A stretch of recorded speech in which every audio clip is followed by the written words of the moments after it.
Shalom Bapak Ibu Saudara terkasih dalam Tuhan, salam sejahtera bagi kita semua. Puji Tuhan, hari ini kita kembali dapat mendengarkan sebuah renungan. Sebelumnya, mari kita berdoa. Bapa, terima kasih untuk saat ini Tuhan. Kami mengucap syukur untuk kasih karunia-Mu yang begitu besar dalam kehidupan kami Tuhan Yesus. Sungguh kami merasakannya sepanjang hidup kami. Dan kini saatnya Bapa, kami mau mendengarkan firman-Mu. Biarlah renungan singkat yang kami dengar ini Tuhan dapat menguatkan setiap kami, agar iman kami semakin teguh di dalam Tuhan. Terima kasih Tuhan Yesus. Dalam nama Yesus kami bersyukur. Haleluya. Amin.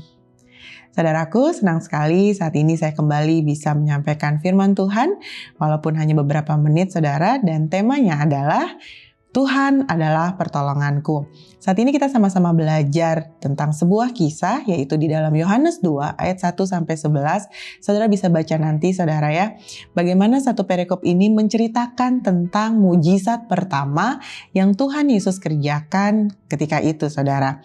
Nah di dalam Yohanes 2 ayat 1-11 ini saudara, di ayat yang ketiga dan 4 kita sama-sama baca. Dikatakan ketika mereka kekurangan anggur, Ibu Yesus berkata kepadanya, mereka kehabisan anggur.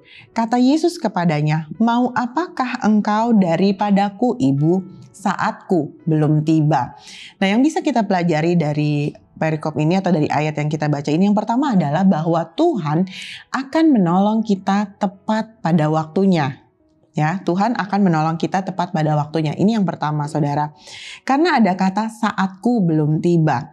Yesus bukannya tidak mau menolong ketika Maria, ibunya berkata bahwa mereka kehabisan anggur. Yesus mau menolong.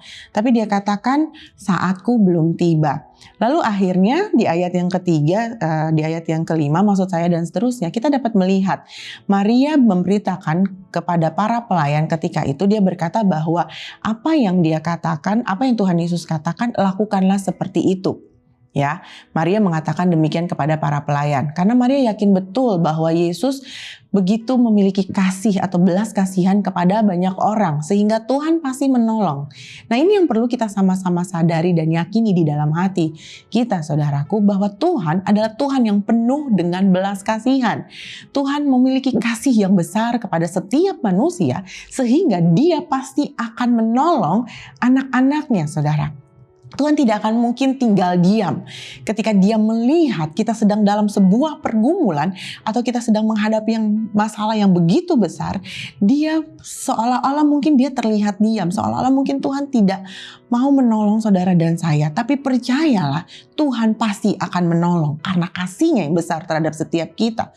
Ini yang perlu kita sadari, bahwa kita adalah anak-anak Tuhan yang hidup hanya karena kasih karunia Tuhan. Kita senantiasa harus hidup di dalam Tuhan dan di dalam kasih karunia-Nya itu. Sehingga kita akan melihat pertolongan demi pertolongan yang Tuhan lakukan dalam kehidupan kita yang pasti sesuai dengan waktunya Tuhan.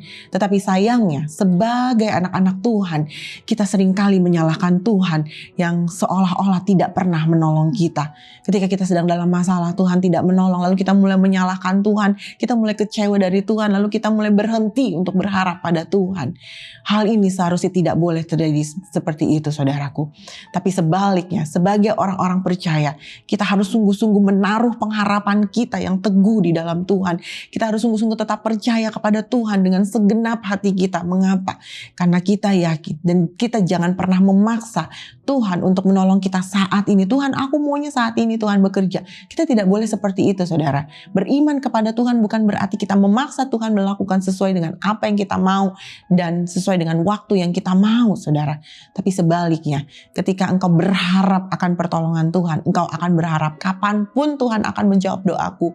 Aku percaya Tuhan, mungkin pertolonganmu terlihat terlambat Tuhan Yesus, tapi aku percaya bahwa engkau tidak pernah terlambat menolongku.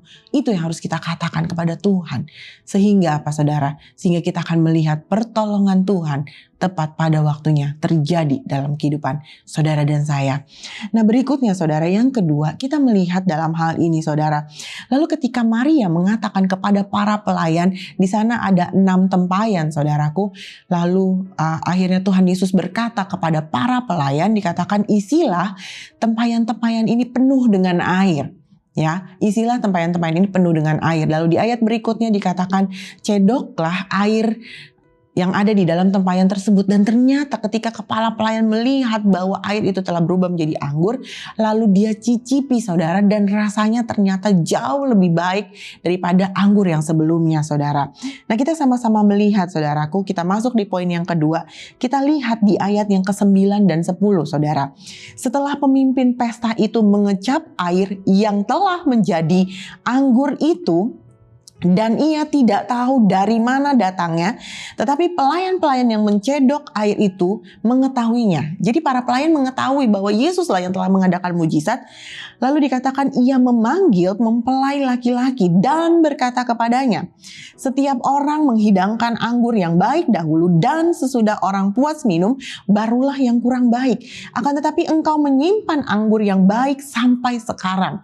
Saudara dapat melihat bahwa ketika kepala pemimpin pesta memanggil pengantin atau mempelai laki-laki saudara, yang saya yakin saat itu mempelai laki-laki pun tidak mengetahui bahwa ternyata anggur di pesta pernikahannya itu sudah habis saudara. Tetapi ketika terjadi mujizat bahwa anggur yang di air telah berubah menjadi anggur, pemimpin pesta memanggil mempelai laki-laki, kita dapat melihat dari sini saudara bahwa ternyata yang kedua adalah Tuhan adalah pertolonganku, berarti Tuhan akan menolong kita dengan cara yang tidak pernah kita ketahui. Ya, sekali lagi saya katakan, Tuhan akan menolong saudara dan saya dengan caranya Dia yang tidak akan pernah kita ketahui. Mengapa? Karena kita tidak pernah bisa menyelami pemikiran Tuhan. Pikiran Tuhan itu tidak terselami oleh pikiran manusia, saudaraku. Dan kita melihat di sini bahwa sebenarnya mempelai laki-laki tidak tahu apa-apa. Yang dia tahu adalah bahwa ternyata mujizat telah terjadi di pernikahannya. Saudara, seringkali tanpa kita sadari, tanpa kita meminta, mungkin Tuhan melihat sampai kedalaman hatimu. Mungkin ada doa-doa yang tidak pernah terucapkan. Mungkin ada harapan-harapan yang tidak berani engkau katakan dan minta kepada Tuhan. Tapi ingat, Tuhan menyelidiki sampai kedalaman hatimu.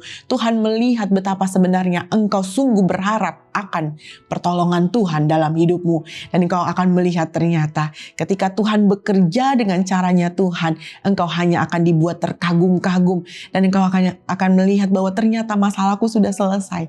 Tuhan sudah menyelesaikan masalahku, pergumulanku sudah selesai. Yang menurut aku mungkin tidak akan selesai, tapi ternyata Tuhan sanggup menyelesaikannya menurut caranya Tuhan. Yang perlu kita miliki adalah tetap percaya dan beriman kepada Tuhan, saudara. Meskipun tadi saya sudah katakan, kita tidak pernah mengucapkannya, tapi Tuhan yang paling tahu yang terbaik bagi saudara dan saya. Hanya ini yang dapat saya sampaikan saudara. 2 poin ini kita sama-sama belajar bahwa satu-satunya pertolongan kita hanyalah dari Tuhan. Mazmur Daud berkata di dalam kitab Mazmur 121. Saya akan bacakan sebagai ayat terakhir saudara, sebagai ayat penutup. Mazmur 121 ayat 1 dan 2. Nyanyian ziarah. Aku melayangkan mataku ke gunung-gunung. Dari manakah akan datang pertolonganku? Pertolonganku ialah dari Tuhan yang menjadikan langit dan bumi.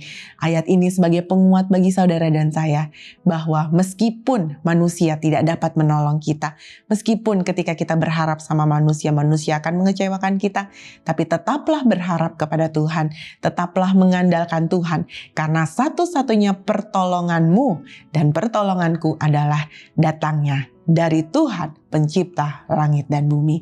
Demikianlah firman Tuhan. Mari kita berdoa. Bapa, kami mengucap syukur untuk firman-Mu yang menguatkan setiap kami, Bapa.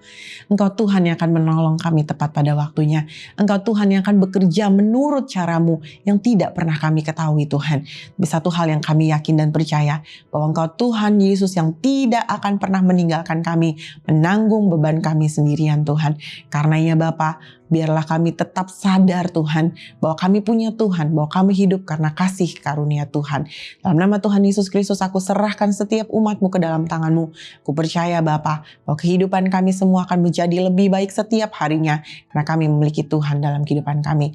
Dalam nama Yesus kami bersyukur, haleluya, amin. Tuhan Yesus memberkati, shalom.